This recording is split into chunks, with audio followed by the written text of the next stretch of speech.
but I just want to get that started right away. We are going to wait a few more minutes before people, to allow people time to join us. We've got Wendy Mcclinton from BVSJ, Black Veterans for Social Justice, joining us, and also Joe Mashariki, who formed the organization. And we've got Lewis Miller joining us as well, who is one of the first recipients of the Restoration of Honor in New York. And it's the celebration of Black History Month. So we're really excited to have these panelists with us today, friends of mine, colleagues that we've done a lot of work with, and we're going to dig right into it in just 2 minutes.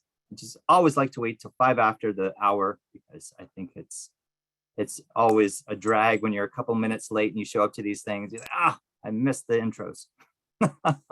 So 2 more minutes. Thank you for your patience. If you have any questions or want to bring up any comments, feel free to use the chat at any time this evening. Thank you.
Okay, thank you very much for being here. My name is Ashton Stewart. I am the SAGEVets program manager, and I use he, him pronouns.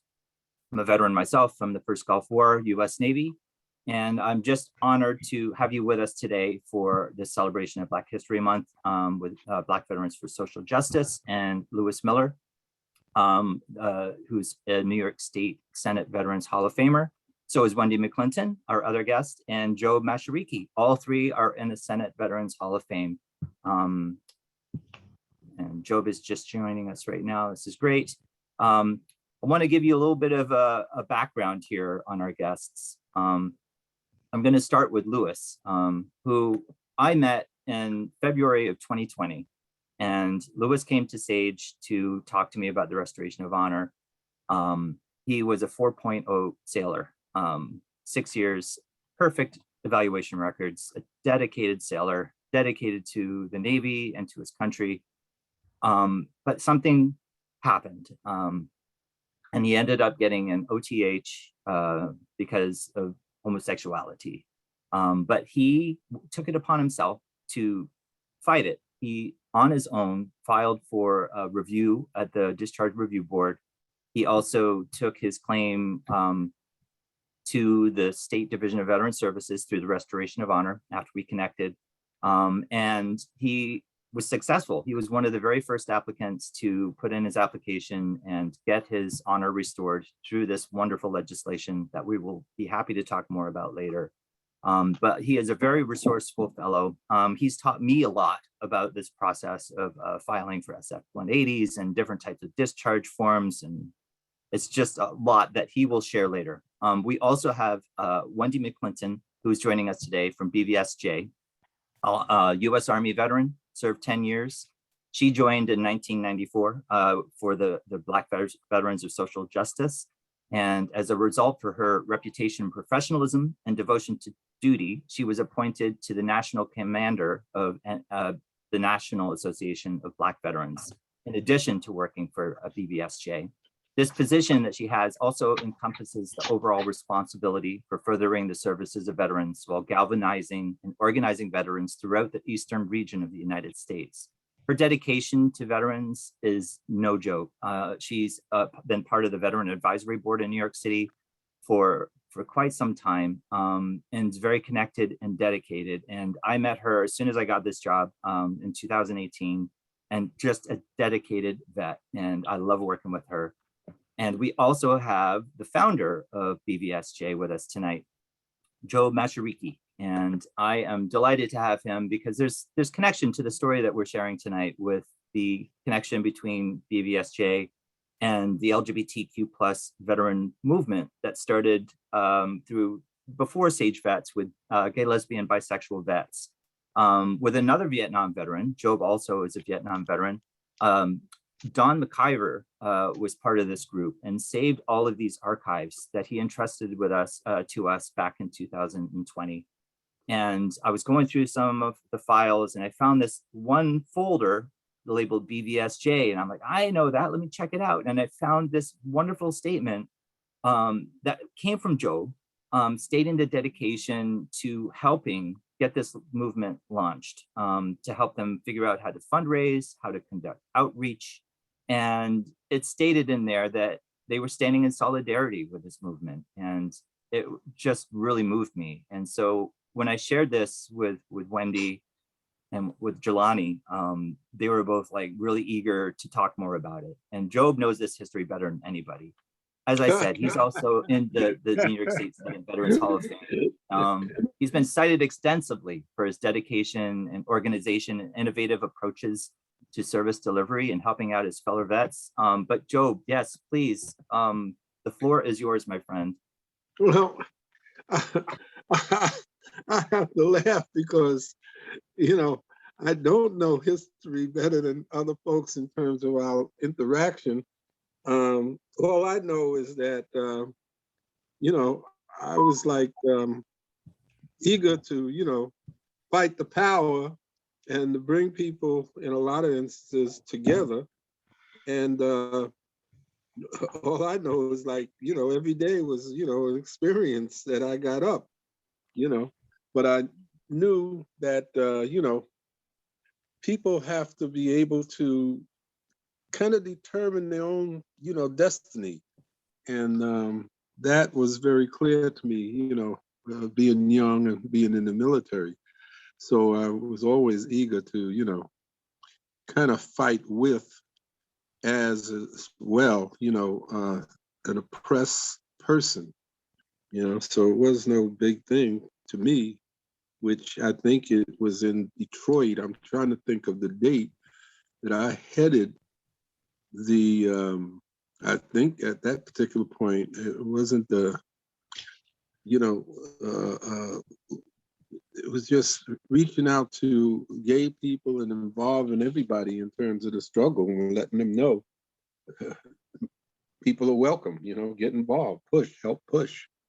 So, you know, that's the history. And then I remember some of the guys up at the, what is it, 149 Broadway. Is that where the veteran offices were? 149 so. Broadway? Mm-hmm.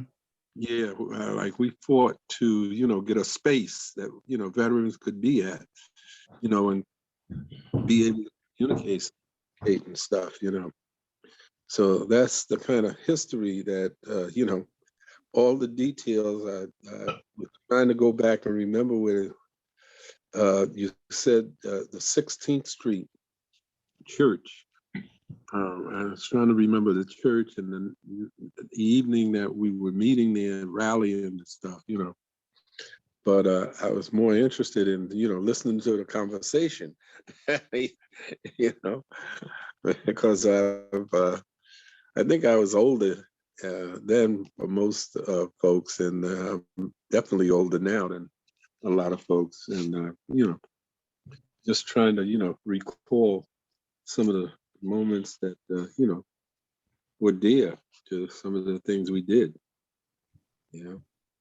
Well, So I understand that. I'm all ears. I understand some of the connection and the understanding with this, with the GLB vets, was the fact that BVSJ had a HIV/AIDS awareness program. So you knew the struggle well beyond just the discrimination and the policies that were affecting LGBTQ plus vets at the time. That connection also was very dear to your program, and that was part of the struggle as well. That's Truman right. Lopez They had to be brought into the struggle too, and we, reached out to try to do that. I even, wrote to Washington because at that point, veterans were moving all around the globe, so they couldn't deny that HIV was very much part of the veteran movement, although they wanted to, So the government had to, step up to the plate somewhat reluctantly, like the churches reluctantly during that time. Exactly. And it just takes an effort in uniting and aligning with other groups that are to try to get that message through, to encourage people to make the right decisions and start recognizing the struggle and these challenges. I mean, Job, you've done such an amazing job for your community and for BVSJ, and I know you're centered in Brooklyn, but you go well beyond Brooklyn with your work. I know Wendy has also talked about some of the advocacy work that you are involved with at the state level, the local level, the city level. There's always things that we could address, like moving forward. This is 30 years ago that we're talking about. This document was from 1994, stating that you were aligning with GLB vets. And it's just fascinating history. And do you remember Don McIver? Because we've been trying to locate him. He entrusted us with these archives, and let me tell you, it's an impressive collection. And the State Division of Veteran Services was helping us try to figure out what to do with these documents. They were about to be thrown out on the street. He'd preserved them for such a long time in a storage space, and he just couldn't do it any longer. So he reached out to us to see if we could help. DVS helped us, and eventually we were able to get it into the New York State Military Museum, which is a huge thing. It's the first collection that they've accepted. They're going to archive it and make it available to the public. They just took it off our hands in December. And in addition to that, the New York Historical Society took some of these items too. And I want to share this good news with Don McIver, because he was so instrumental in a lot of the success that we are having today. 30 years later, we've got the Restoration of Honor in New York State, which is really, really great. It helps anybody with a no-teach discharge for sexual orientation or gender identity, but it also is recognizing mental health. It's got TBI, MST, and PTSD related discharges are included in this legislation. And New York is a leader in this bill because we were the second state in the nation to pass the Restoration of Honor. And since then, there have been 4 additional states, making it a total of 6, that are offering this type of a second chance by the state legislatures to give an upgrade. And I know I mentioned some of the things that we're still trying to fight for to Wendy when we were talking about tonight's program. Wendy, would you like to talk a little bit about that legislative work that BVSJ is involved with? Good evening, good afternoon, everyone. Everyone in your respective places. To Joe, hi, to Ashton. Hey, how you doing? Mr. Miller, everyone. Today, we're still working very hard on the advocacy for all veterans. Different legislation that are passing, and hoping that we'll be able to make sure that when individuals transition out of the military, that they transition into fair wage paying jobs. We try to advocate for those families making that transition from military to civilian life, no matter what their veteran status may be. Currently trying to serve that every veteran that serves in this country should have a home in this country. not a bed, not a cot, not surfing or anything like that.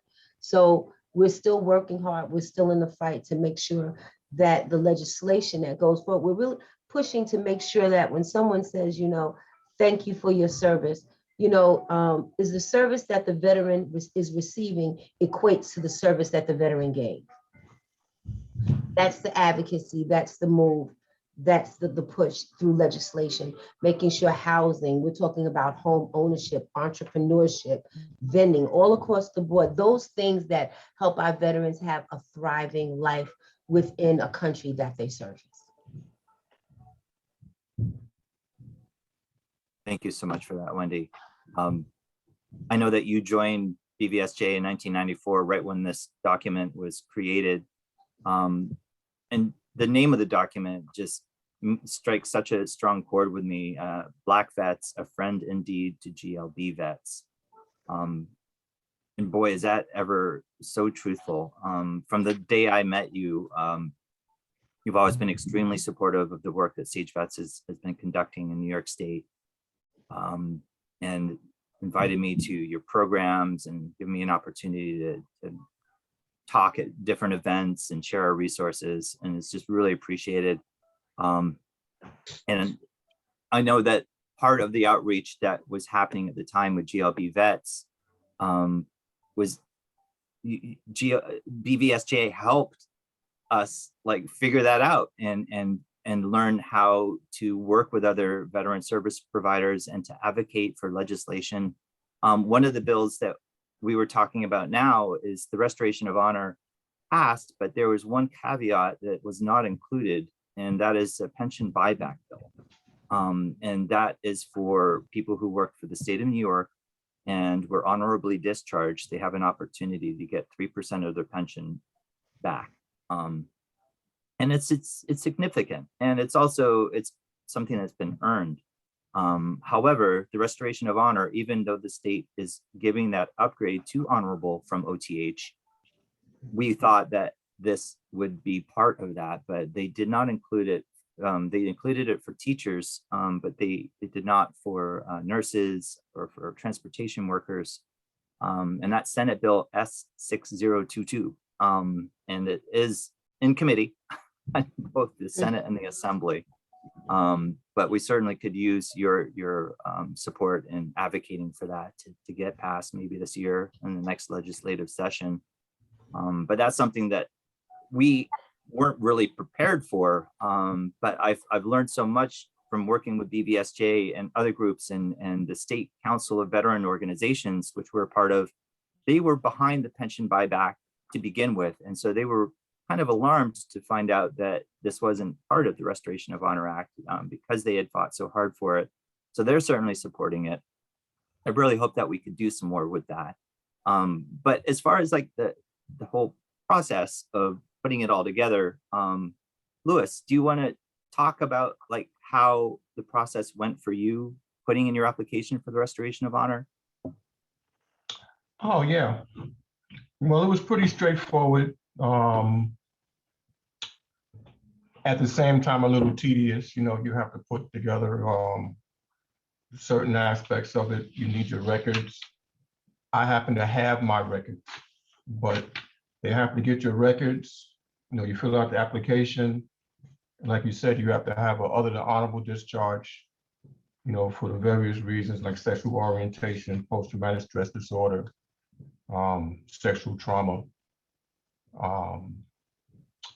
And it's a little tedious, it takes a little while, but I encourage, people who have other than honorable discharge to get what was rightfully what they earned, because that's what was taken away. In my case, it's called the Restoration of Honor, but I always said that my honor wasn't restored because you never took away my honor. My honor was always in me.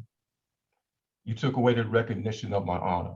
And that's really what I achieved by, with the Restoration of Honor Act. That's what it gave me.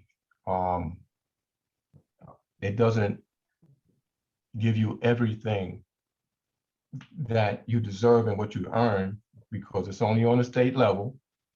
So there's some vital aspects of it that's on the federal level that's still being worked on. And big ones like VA healthcare.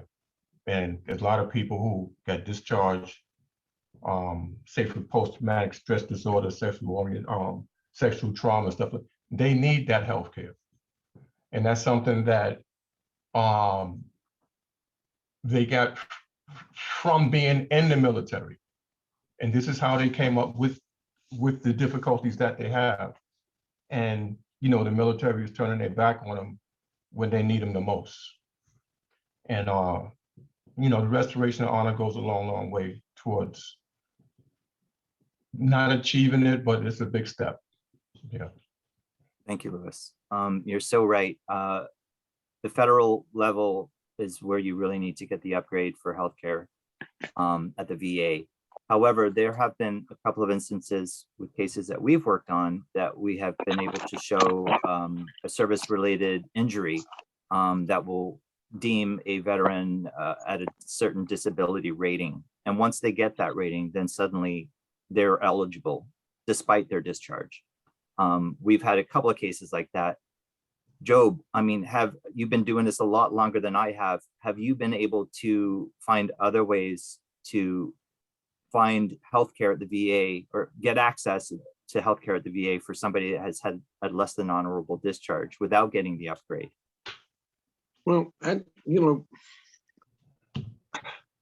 the answer is I probably don't remember all the things we did. The only thing I remember is that, we have to be like a ram. We just got to keep hammering, and we adopted, as a small group, we adopted certain kinds of philosophical approaches, which is, I like Brother Miller's presentation, which is like, we know what and who we are, but you have to know who we are, okay? And our needs, and you have to respect them and address them.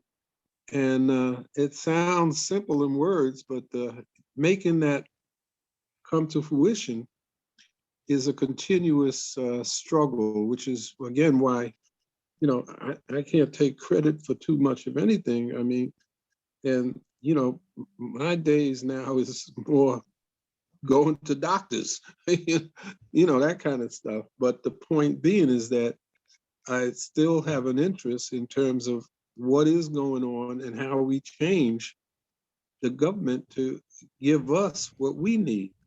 And the thing is we have to understand that the government is about no, and we have to keep hammering until they get to our yes.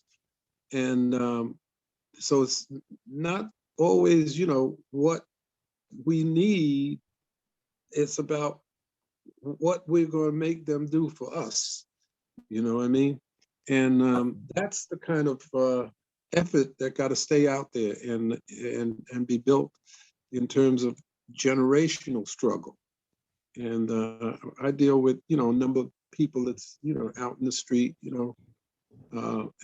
young people and stuff, and they give honor and tribute to some of the OGs for laying the foundation, but they understand that they still carry on that struggle, and it's still a continuous struggle. And that's the thing that I, remember most and consider, the most important, because we need to change leadership. We need to advance different thoughts and extensions of what the human being needs, what we given this country, and what we haven't gotten back, Here, and here. that's not only in terms of government, that's in terms of the churches, that's in terms of other people's perspective of what they think of us. You know what I mean? And, we don't buy it. Well, I thank you for your advocacy, Job. I mean, you're legendary in this space. And well, that and the token gets you in the subway from my perspective. The point is that, we just got to keep on in one unified effort. And for me, Wendy is, she understands it all, and she gets all the credit because she, we had, an acorn there, but she's produced it into a tree, that stands strong and continues to stand strong with membership and participants of Black Vets for Social Justice for the things that, we understood in its early stage, infant stage, and she continues to fight for that as a leader. So I give it to you all, I give it to her, Well, thank you very much. And Wendy, one of the documents that was found in this file was from 1994 as well. And it was a press release for a meeting or hearing from the Committee on Veterans Affairs about African-American veterans readjustment benefits and some of the related issues. Since you joined BVSJ, how far have we come from that document that was just starting to look at issues that Black veterans are facing, and where do we need to go next? These letters are dated October 1994, and I came to the organization in August of 1994. Transitioning out of the military, female veteran, homeless with 3 children under the age of 5, and walking into this organization and seeing all of the needs that individuals had and how they were being addressed. And one might say what Job just depicted and described, we still use that strategy today, but through technology, through changes in different leaderships and stuff, we have not a full grasp, but we have a general idea as to how we are to get these things moved, how we are to get these things done. It's still strange that we're not where we were, but we're not where we should be. We still have a long way to go. There was ever, during this time, I think that they were writing, and I had just understood, and they were trying to get the Mayor's Office of Veteran Affairs, MOVA, they called it. And now it's evolved into the Department of Veteran Services. And that was years and years and years ago. And it took that long. And even with the transition, but right here in this letter, if you look at it, it just says GLB. Just to show you how much it's involved, it's now LGBTQ and other acronyms as well. So it's evolved, and the people, the change, it's not the same face. The face is different, the attitude is different. You have millennials and all these other great with different technology. So we've changed, but within that change, we're making leaps, but we still have bounds to go. And that type of grassroots organizing that Job talked about, see, it starts with your legislative. It's just city. Like when you look at this restoration of honor, that shouldn't just be state, that should be federal. There should be a national campaign. And this is when we sit on these boards like NCHV, National Coalition of Homeless Veterans, which is a national board, where I need more information about this with that bill so that when they go to legislation federally, that they can push that. We need more connection of resources. We're not an island to ourselves. Veterans, whether they're LGBTQ, whether they're minority, whether they're women, whether they're Native Americans, we all have the same struggle, which makes, in one of the letters here that it's outlined, it says that we all, and this was a letter that was written by Job, it says that we all in our organization, we have something in common. What we have in common with veterans, we're fighting for justice, equality, and dignity. And that still rules and reigns today as far as veterans are concerned from all walks of life. Those are the things that we're still fighting for. We were speaking with someone today, and the media, we really have to change the way the media views veterans, because it's the media and how they depict veterans is how individuals get in their cognitive mind on what their view and thought of veterans are. So we have to change the lens. We have to change the optic. That's one of the things that we're fighting to do. Once we change the optic and you change the way a person views someone, I'm quite sure the way they're handled will be handled different as well. So, you know, how do you go to 42nd Street and you see nothing about a veteran? How do you walk through? You walk through your own neighborhoods. You look on the train stations, you look at the billboards, you look at the advertising. What do you see about veterans? And veterans are the fabric of New York City. They make up a large populace within New York City. They're contributors, they're homeowners, you know, they participate, they're vendors, they're lenders. How can they not have a Can I safe just place? interject? Wendy, you hit a note. I just went upstate Okay. Pennsylvania in a small little town. And they had on almost every block, they had at least one or two veterans, pictures of veterans on their posts, you know? And I was like, well, what is this? Is this a Veteran Week or something? You know, they said, no, this is what's there. And you mentioned about Times Square, Wendy, that's what just brought this back in my mind, you know, that yes, there should be images of our folks around this city. You know, people say, you know, we thanking the veterans, all that. They ain't thanking no veterans the way they used to in World War II. You know what I mean? Coming out of World War II. They give more lip service to that. But the other thing I want to say, that where do we go? I think we need to build stronger coalitions.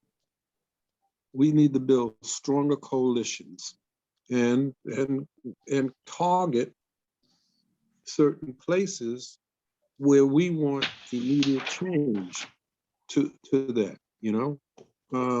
You know, Black Lives Matter, you know, really made a big, you know, impression on society. I mean, it came out of, you know, Floyd and other kinds of horrors, but the people hitting the streets, and they was in unison, you know, they're multi-ethnic, you know, and they target certain things. We need to get back doing that. We need to bring in the coalitions. The other thing I think that made Black Vets for Social Justice, which I fought, and a lot of veterans groups didn't accept Black Veterans for Social Justice because the name itself, you know, departed from, you know, kind of units, you know, is to keep community involved with you, to keep you involved with the community, you know. That's the base, you know, knowing what you've got to do as a central, you know, struggle, and at the same time knowing how to utilize your effort to help the community with their struggles, because they don't have the kind of expertise and broad-based understanding that combat veterans have, that people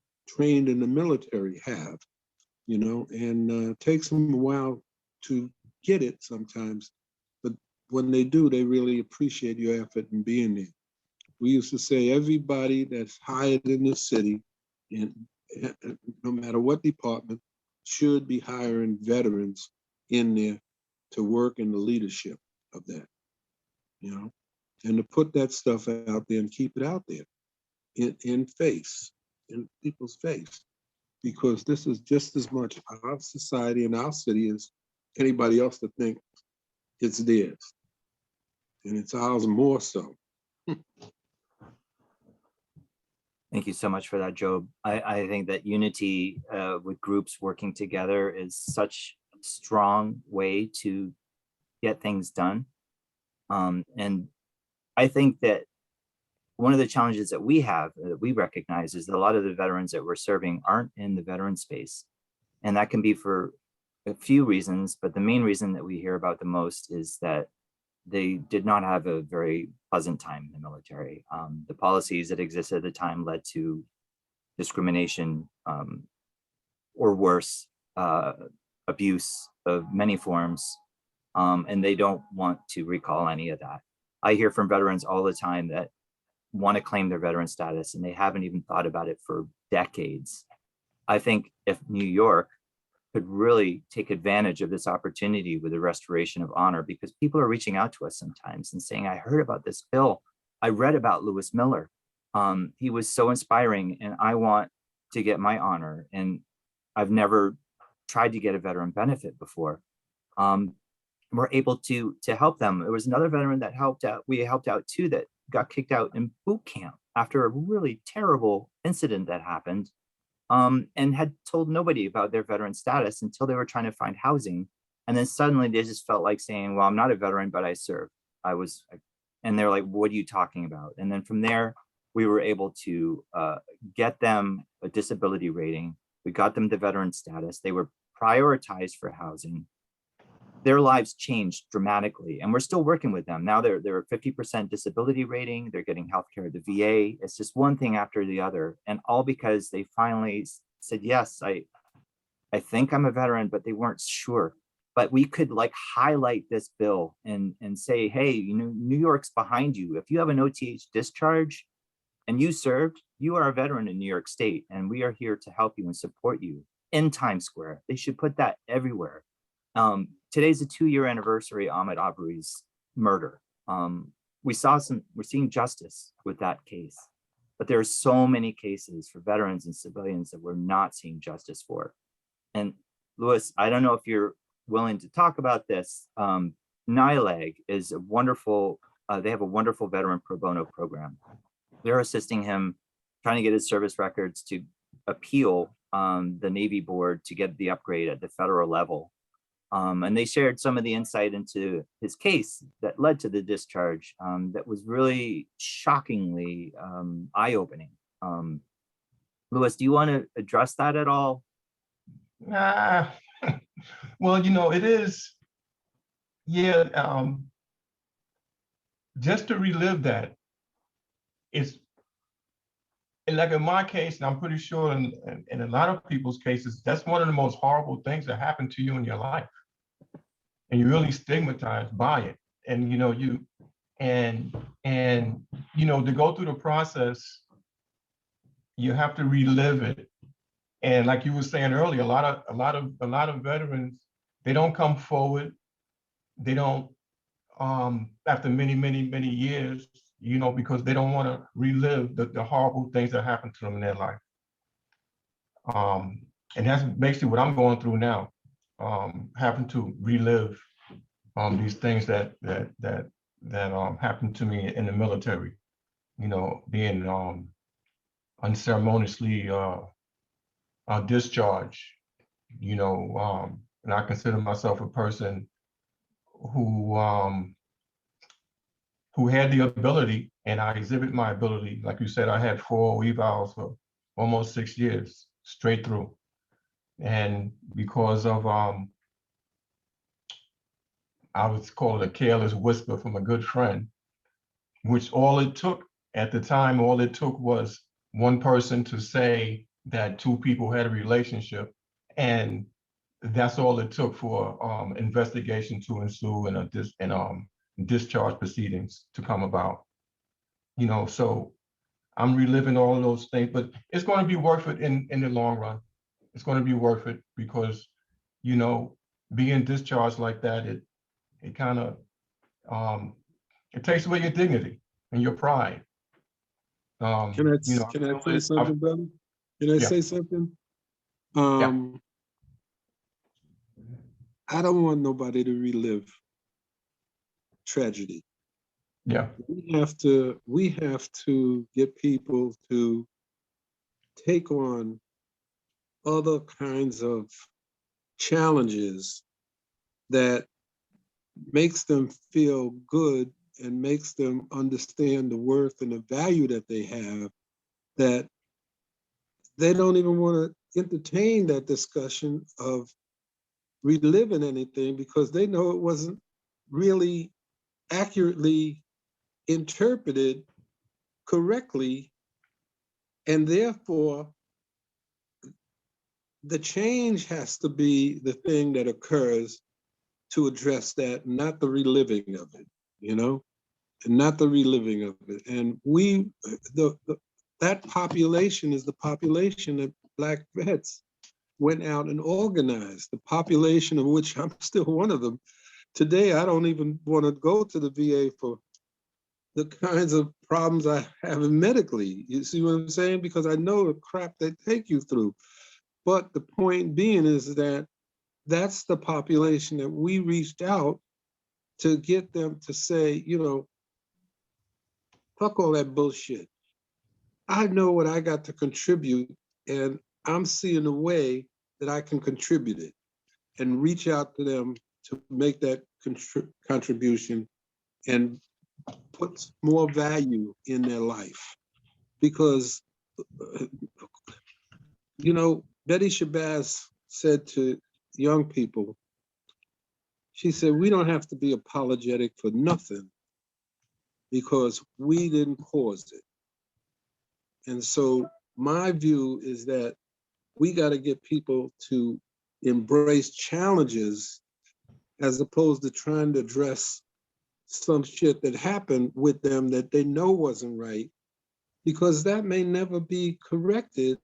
But when you see the contributions you make to help people move forward, that's the corrected kind of vectors that occur. So I just think the population that feels down, trotting, and the population that don't want to be bothered, and the population don't want to, remember, and you just want to bypass all of that. That's a good population, because you can get them, I think, to meet challenges because they're alive and they're awake, and that's why they have those feelings. Got to be directed, got to be challenged to take more kind of action on behalf of positiveness that you can do. And it takes a while building, but once you lock in, and some people lock in quicker than others, you got a strong cadre that moves forward,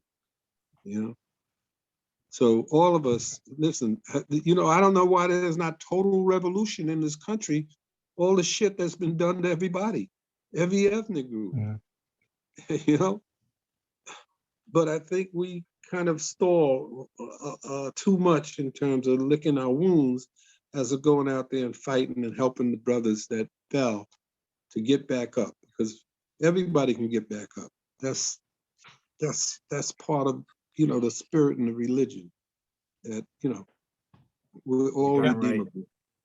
Darn right. And that's part of what we are focused on is recovery, is recovering from that trauma, because these stories and the way that the military frames this history for these individuals is so manipulated, and it's all just devised to set up some sort of characterization that they want to create, to vilify someone. I mean, Lewis, just not even addressing that. Lewis was a 4.0 sailor, a perfect sailor, and dedicated. There was no denying it.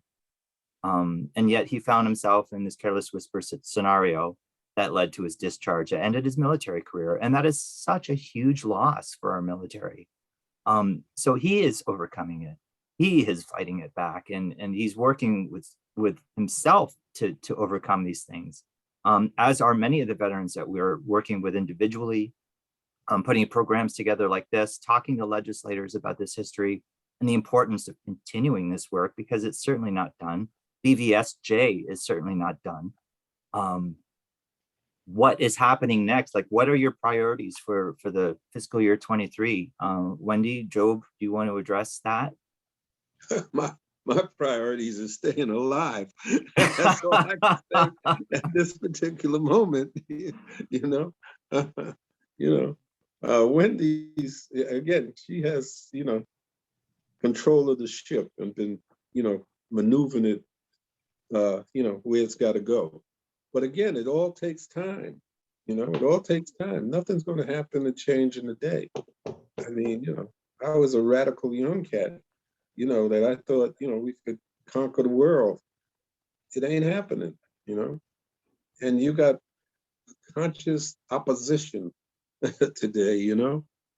You got conscious opposition that opposes almost any movement that they think is going to change tradition in this country. You know what I mean? People want to move people back into slave situations. You know what I mean? You can't even, they used to tell us you don't ban books in this country. That's all they're starting to do is ban books. You know, a lot of things is not what they said it was, but it could be. You know, could be what we want it to be. So Wendy is, you know, she's got, you know, she's the man. Okay.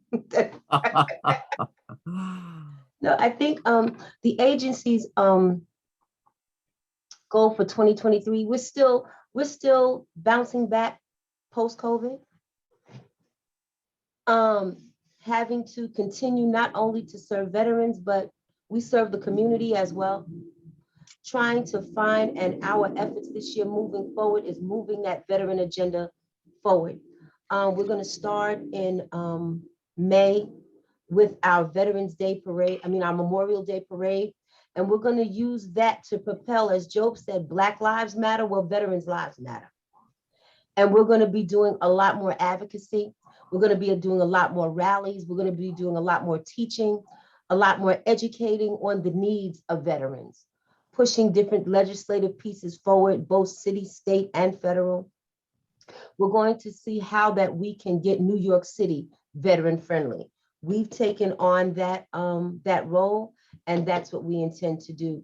And making New York City a place where not only where veterans want to come to, where veterans thrive, where they thrive and they grow and they learn and they move from that place of despair, but to a place of prosperity, you know, and it's not even just in a thought, but where they can visually see it and understand it and grasp it and take what they've taken from the military and transfer that into a community that's driving, that they can focus and grow, not just them, but their family too. Oftentimes we forget about the family that's attached to the veteran, and we want to make that known in this next year. So our agenda for 2023 is letting people know that veteran lives matter.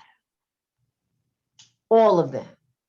You know, whether they from whatever, if you serve 1 day or 1 hour, your life matters.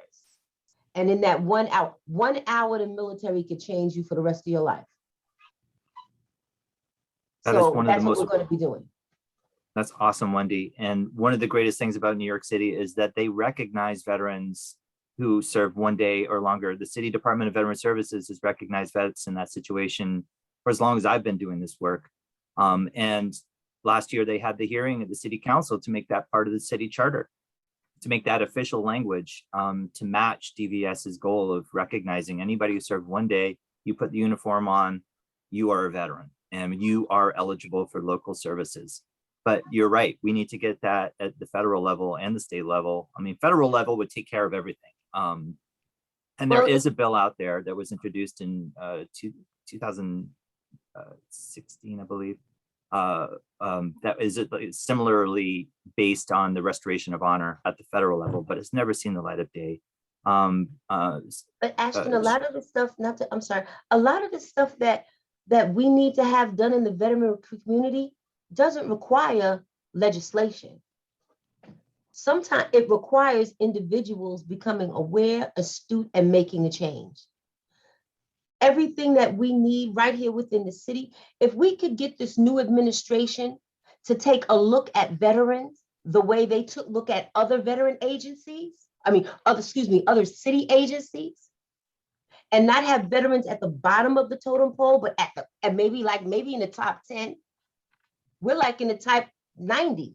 I don't think we made the top 90. You know what I'm saying? So veterans have to be put up on that pedestal as well. And then we have to be a voice. We have to get our veterans out in, like, we have the VAB meetings. We had 70 virtual. We need to have double that at the next meeting. We have to make sure our seniors know.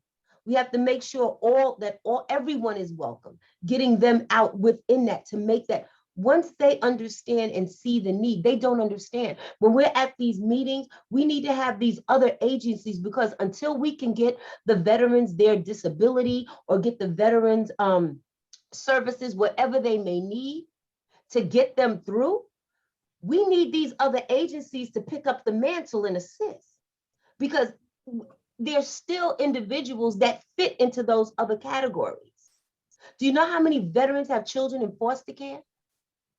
Yeah, it's a great number. How many children are individuals need the Department of the Aging, HRA, all these other city agencies that can come in and assist so that veterans don't seem like they're all alone and by themselves. Legislation, oh yeah, once we get, it does make a way because it puts things into law, but we still got to make the steps. We need our local officials. They don't, they say they do, but on Veterans Day and Memorial Day, that's when you see them. What happened to the rest of the days? Do they know about the restoration of honor? Are they telling their constituents about it when they go to their meetings? I beg to differ, they don't. Because we have to educate them on what veterans need. They're the voice in the city, in the state. They're having a big, the Congressional Black Caucus, I shared that with you. The Black and Puerto Rican, Asian, Hispanic, it's a whole long acronym. I don't know all of it. But their conference is coming up in April. How many veterans are going up there to really bombard Albany? Excuse me. We need you to come out here and understand and listen to this workshop or listen to this rally on veterans. Listen about that. Because when I go up there, we need to talk about this restoration of honor. We need to talk about the other legislation. These are the platforms. These are the places where the veterans, where we need to be to get in their faces and don't take no for an answer and let them know that veteran lives matter. And they can just write. It's one thing to write a bill. It's another thing to get it passed. And it's going to take a lot of us to get it passed. Right. And then getting it passed, it may not have everything in it that needs to be there. That happens a lot. They've got that new 2-year rule that you have to have at least 2 years service to be eligible for healthcare. And I have an honorable discharged veteran that we've been trying to help who was discharged 5 months shy for being gay, and they won't give him healthcare. And it's absurd. And people are like, well, what about the restoration of honor? Well, aren't they getting it through the VA? The VA said that they're giving it to all LGBTQ plus veterans who are discharged, but no, they're not, because this bill was passed with Congress supporting it without knowing that there was this gap. And it's you're right. We have to educate them. And the legislation can be helpful, but it also can be really limiting and problematic. There are so many challenges, and there are some bright sides. The VA has made a really valiant effort, especially in the LGBTQ plus field. They're soon going to be offering gender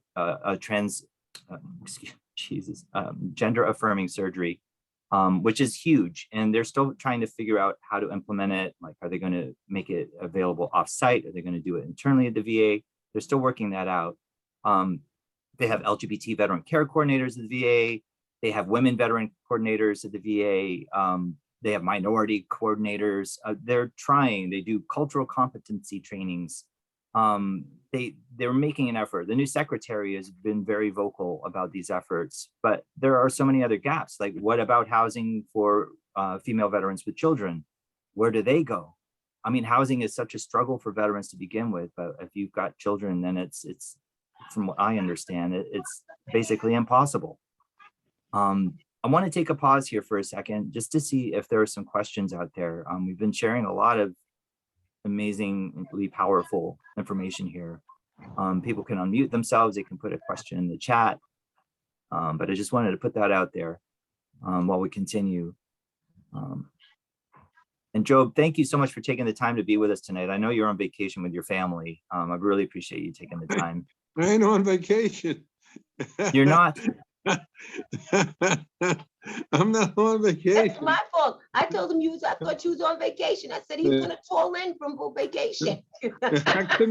I couldn't even do that because I had to make a emergency doctor appointment for this Saturday. We've been trying to do vacation, but listen, I'm telling you, man, twice a week, I gotta go see a doctor. But I am really, motivated from the conversation and knowing that there's some serious people here that I hadn't met totally, I think, before, but, I am really pleased for the conversation and for the discussion, and I feel, in fact, I turned 79 this month, and I just feel so motivated. I like to get back out in the thick of things. Still trying to do something with. If I can take a minute, I'll just tell you. Wendy gives me your emails at the end if you like. We're trying to get people, all stratas, to write to people in authority, to write to anybody that's not performing their professional duties, and utilizing postcards, utilizing letters, etc. We're trying to make that a mass thing, and it's starting to move, really nicely. It's not a lot of energy. It's just getting indigenous people to say, I don't have a voice, but I can write and send a letter, or I can send a postcard. So I'm not out of it, but I'd like to be out there in the streets, moving forward, because these are the times that cause people to have introspections about themselves and what they really need to do, for themselves. And that's a beautiful, beautiful time. I just want to say one other thing. When I went to school and was exposed to certain racism, I came home and I would tell my mother, and you know what my mother used to say? Because I didn't have a father at home. She said, you better take your ass back there and get that information that the teacher's imparting, and don't worry about no racism. I couldn't justify not going to school to get that information to her, because she knew it was going to be a vehicle to move me in to do some things that was going to be contributory to society, contributory to the family. It's blossomed because I've been somewhat contributory to, broader base of people than she probably would have, thought at the time. So I'm just saying, sometimes we just need to bite the bullet and not get always in retrospection, but look to this future, because we got a beautiful future before us. We just got to make it. We just got to create it. We just got to mold, and that's where, I think our thrust got to be, Thank you so much for that optimism, Job. I agree. There is a lot of noise out there that is not helpful to our cause, for equality and addressing issues that need to be improved upon. But I think that, this is also a time that we're seeing justice, and we're seeing success in some ways, and in some stories, in some situations. Even this, like the amazing story of Lewis Miller. I mean, we shared your story in a newsletter. Somebody in upstate New York read about you, and they were inspired, and they reached out, and we were able to help that individual now too. And it's just, those kind of things are just so meaningful to me, and seeing that play out, because it's all about recovery, and it's all about like saying, yeah, this happened, and saying it was wrong, and knowing it was wrong, and having somebody else saying, yeah, and confirming it for you. Yeah, that was really fucked up. Here's how we can fix it. and here's how we can move on from it and recover. Yeah, And but I think that we all are. don't kid Pardon? yourself. The opposition in this country of what you talk about in terms of progress being made, the opposition in this country is multiplying to retrench all that, you know? So They're we trying, gotta but they're have hearing mass movement. lies. We gotta have mass movement. And even the Democrats themselves are saying that the Republicans and other people are out organizing. This is no joke now. People want to turn back this clock. So we can make some headway a little bit. We need to make headway in mass in this country. Or otherwise, hey, listen, ain't gonna be, you see what the Supreme Court is. You see what the relationship is. This is no joke, and this is not pitter patter. We've got to have broad-based mass movement of involving people to fight the power, okay?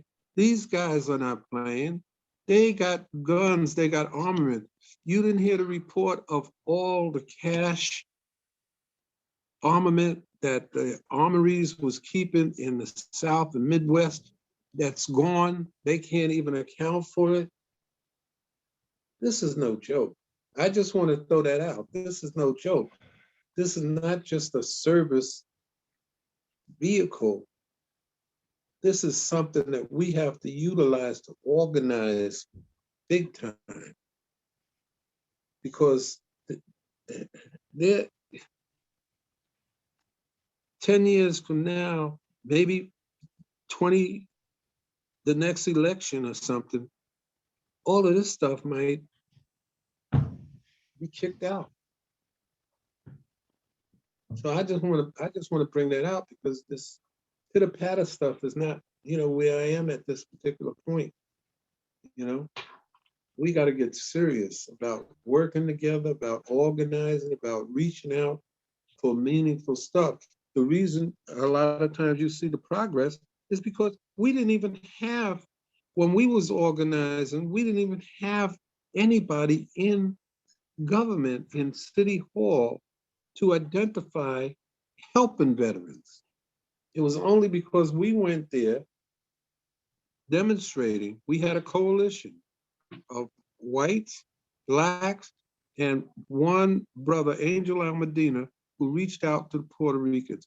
We went there and demonstrated, and we stayed there demonstrating. After a few hours, they identified somebody and sent him down from City Hall to talk to us. He was a veteran, to talk to us and see what our needs were.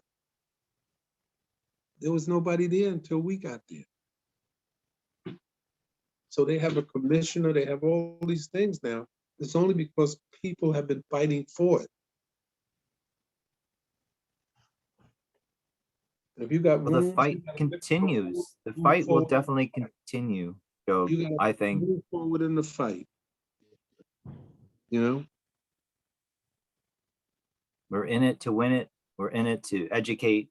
We're in it to work together.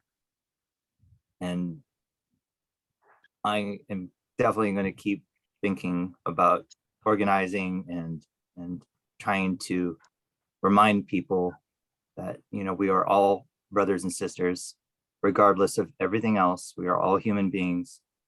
And we can work together. And there is things we hear about it, and it's like Wendy said earlier, the media drums things up and presents things in a way that are fear-mongering and eye-catching headlines and things that make us think that there's no hope if we really delve too deeply into it. It's been a tough couple of years with COVID, global pandemic, and it's just been one thing after another.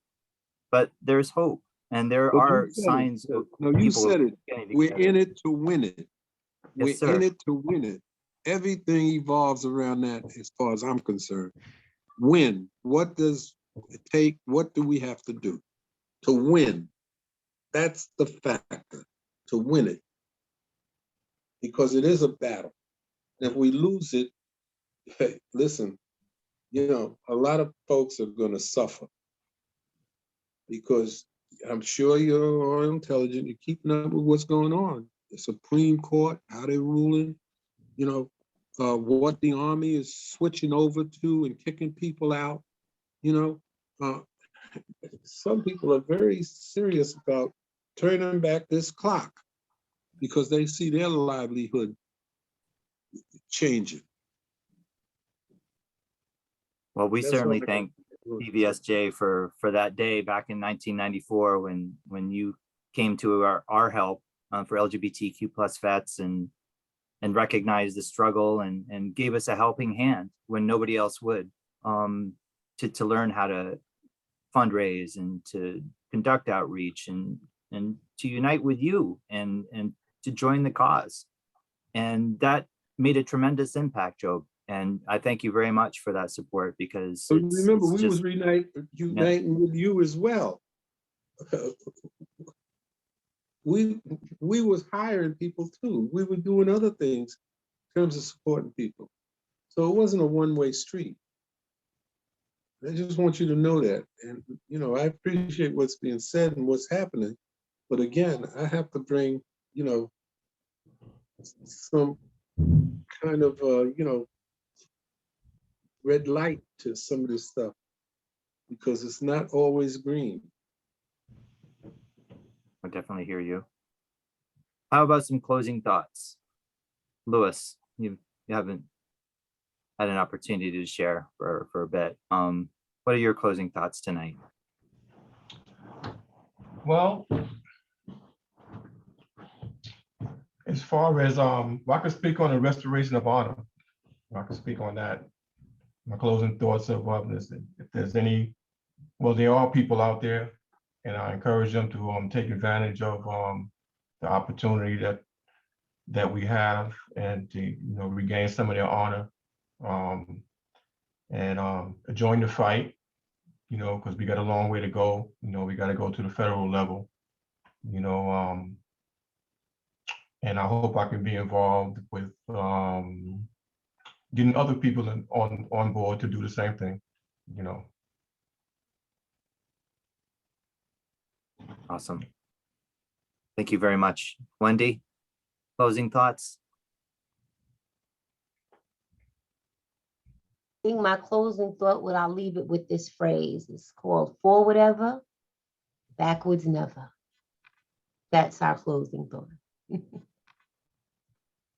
Forward ever, backwards never. We got to keep pressing forward till we get it done, but we're not going back. We're going to continue to move forward. Love it. Thank you very much. Job? I've said what I had to say. Yeah. I don't have a lot of time left. Other people have more time. Well, I thank you very much for being with us tonight, and thank everybody for taking time to be part of this program today. We do have a couple of other events that we're excited about. Monday, the 28th, we're working with VOLS and MGHS to talk about advanced directives and getting some free support from attorneys to get those documents together. That's also going to be virtual. It starts at 6 o'clock. I'm going to put my email address in the chat. I'm sure you were invited tonight who are emailing, either from Wendy or from me. But if you do want more information about SAGEVets, about the work we do, please feel free to reach out. And I thank you all for being here. Here's my email. We do a quarterly newsletter with updates on some of the casework that we do, and we'd love to share that with you. It's on our website, sagevets.org. But thank you so much. Stay positive, people. Life is too short.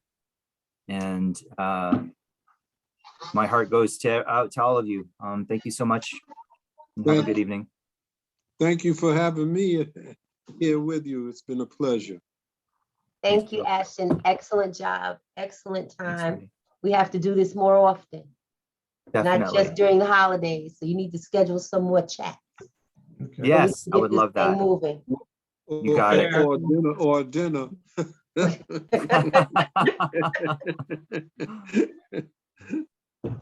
Thank you all. Ashton, as usual, great Hi, job. Letitia.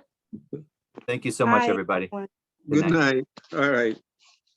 Good night. Good night.